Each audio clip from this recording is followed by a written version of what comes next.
Right, my name's Malcolm Thorpe. I'm 49 years old. Done a lot, been around a lot. But at 15 was the biggest turnaround in my life that you could possibly imagine. My dad got poorly.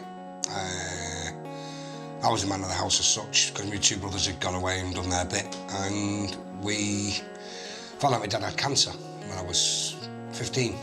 And it lasted till I was 17, but it was them years which are, for me, are the most important years of your life, because that's where your dad, you need him, because he's going to give you the tools you need to progress yourself in life. It was the most depressing and dark times I've ever had in my life. I can remember every night just praying, and I must have prayed for 3 years, every single night, talking to my dad. And it weren't a bad thing, it kept me sane. But I suppose the biggest problem I had is that I never grieved for my dad properly. I never stopped thinking about him, but I don't think I ever actually grieved properly, and I think that's a biggest thing that I should have done, is I should have let it all go and really grieve for him. But I still miss him, still love him, still care for him. But I've learned to grow with it, and time's healed it a lot now. It's been a lot of years, he's been dead 30 odd years now, but you know, it's life. You deal with it, you move on, you go forward. So, you know, that was basically as my childhood was. It was just a matter of getting through childhood and being poor but enjoying it, and then being dealt the bad hand of losing the most inspiring person that was ever in my life, which was my dad. Getting through that when he died, and we nursed him through death. The doctors gave him 6 months. We lasted nearly 18 months, and he only died once all the family had left the living room the night, because he died at home. We left him at home, and I was with him when he died, and I remember him looking at me just before he passed, and he just said, and he couldn't see, so I imagine he was thinking about me, and he just said, just don't pine, son. You know, don't pine, move your life forward. That was a very, very, very hard time in my life. And when he died, it was more because my mum was in a manic depression. She had to raise kids, so we had started looking after ourselves. I can remember actually saying to my dad when he just got diagnosed with being poorly. And I said to him, I want to be a DJ. And I'll talk you through that in a minute, but I said to him, I want to be a DJ. He said, no, you're not doing that. You're going to get a proper job, you're going to earn some money. I said, no, I want to be a DJ. And he said, no, not going to let you do that. And as it happened, when he died, 6 months later, my mum said, you still want to DJ? I said, yeah. She said, right, I'll give you the money. You get yourself set up and you go and DJ. Because I was always banging to music. I've loved music for as long as I can remember. My sister's funk, my brother's Bowie styles, they were all a lot older than me, so that's how I got into music. And I went and started doing weddings and bar mitzvahs and the usual talkie DJ slime ball. And I just got bored in the country. I was living in Wigan with me, you know, I'd split up with a girl that I'd been with for 10 years. She gave me in fact, that was a really trying time, because I was with the ex for 10 years, thought everything was fantastic, and I was a bit of a party animal, as you can imagine, DJing all the time. She wasn't, she was a nurse. And I got up one morning, there was a Dear John letter, she'd gone. No explanation, just that's it, I can't do this no more, and we're gone. And that was it, it was split from that day forward. 6 months later, that's it, I'd had enough. Picked up and went off to Canada. We lived there for 6 years, so that was 2000, that. Went there from 2000 to 2006, and my aim was, because my brother's out there, he's a very, very successful businessman doing motivational speaking and alternative ways of thinking, progressing yourself, motivating yourself and growing as a human being. And I went into a lot of lessons with him, and he became my mentor. And he said to me, give me a challenge. He said, I want you to become one of the top 3 DJs in British Columbia in Canada, but I'm going to give you 6 months. And if you fail, he said, I'm going to call it a real failure. He said, and I want to throw the gauntlet down. So I pushed, I got in the newspapers, I got on TV, I got booked for numerous gigs, and within 6 months, I was second biggest DJ in Vancouver. Being booked left, right and centre, and invested my money into doing my own night, and I did an after-hours scene over there, which was fantastic. It was like going back to the scene of 1991 and 92 in Britain. It was electric, the people were out there, they were loving it. And I just thought, right, I'm going to invest some money now. And it was the first time I'd had money in my bank where I thought, right, I'm going to put something in it. And I'd saved up a lot of money and invested it in getting this night going, and bought this building, did all the...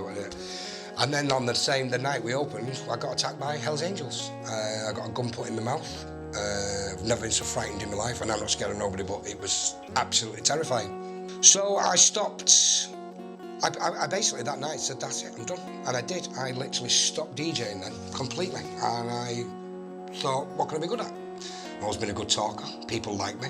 I have a tendency of mirroring people to be able to understand people and get their understanding of life. So I went into sales. I thought that's the thing to go into, and I actually went into managing people in call. Well, I went into getting my first start was getting on the phone and making phone calls in a call centre. I'm one of them annoying bastards that calls you all the time. But I found my passion again because it was the excitement of being the best and getting to number one. And it wasn't about the money. For me, it's never about money. You know, it's not about being successful with money. The success is what you feel in there. So I built myself up to being number one in the team, then number one in the call centre, and then they offered me a supervisor's position, saying they want me to teach what I do to other people. Within 6 months, I was managing 2,500 people in one call centre, and it was unbelievable. One of the most amazing atmospheres I've ever felt. It was a typical American atmosphere, rah-rah, cars being given away, air horns going off, and I fell in love with it, and that's what brought me into sales and moving forward to where I am today, which is out selling to people. You know, I wanted to come away from the management side, it was too much stress. Well, you know, I've had the challenges, but you go through them every single time. If you get something thrown at you, you've got to deal with it, you've got to move forward. It's the way you've got to go. When we was in Canada, I went over there with my current wife, Helen. We went out in 2000. Everything was first fantastic. We got pregnant with my boy. My boy was born there. Then my wife got pregnant again. Went for a test and found out she actually had cervical cancer. Now, because we were landed immigrants there, we had to pay for literally everything. It cost us 10 grand to have my son to be born. He was running in the hospital for 2 days. So I had the money to have my next baby, which she was pregnant with, but the bills to fix her with the cancer were just stupid money. That's something I could never have begun to have got the money together. So that was a really trying time because it was that decision that we said, well, we're going to have to leave this lovely life here, come back because we need to get you healthy and better. So we did. We came back, she went through her tests, we had the baby in here, Molly, she was born here. Helen had all the tests, they had to do some kind of work on her, and the hospital in Macclesfield absolutely made a right mess of her inside. So we did that, so it was then like, right, start building your family, growing your family. I wanted a big family, Helen wanted a big family because I come from 6, she comes from 6, and you know, we both come from massive families and wanted a big family ourselves. So we got pregnant with the third baby, we thought, fantastic. Goes into hospital, yeah, everything's to do, everything's right. And they told her cervix wasn't as strong as it would be because of this cervical cancer. What they didn't tell us is that they'd actually made a right mess of her inside and ripped her to pieces. And there was no neck of the womb left. So they told us everything was fine. We got pregnant, we had the baby. Baby was born at 24 weeks, nearly born, and got trapped in the cervix by the neck of the womb, and they couldn't do anything, strangled to death. Which, for Helen, for me, it's not as bad as her because she had an attachment, the baby was inside her. But we buried the baby, it was a full funeral. And I just said, we're going to have to stop this now, and that's it. The doctor said, well, give it 2 years, look at yourselves, let's have a look at you, and we'll do some stitches and blah, blah, blah. And they said everything's fine. After 2 years, we thought, great, we can have another baby now. And it happened again. And we lost the baby at 25 weeks and buried the baby again. And Helen was in a massive depression. And it was that point I just said, right, that's not going to happen again. And, you know, I got myself done so I couldn't have babies, and I didn't want to put her through that stress and strain anymore.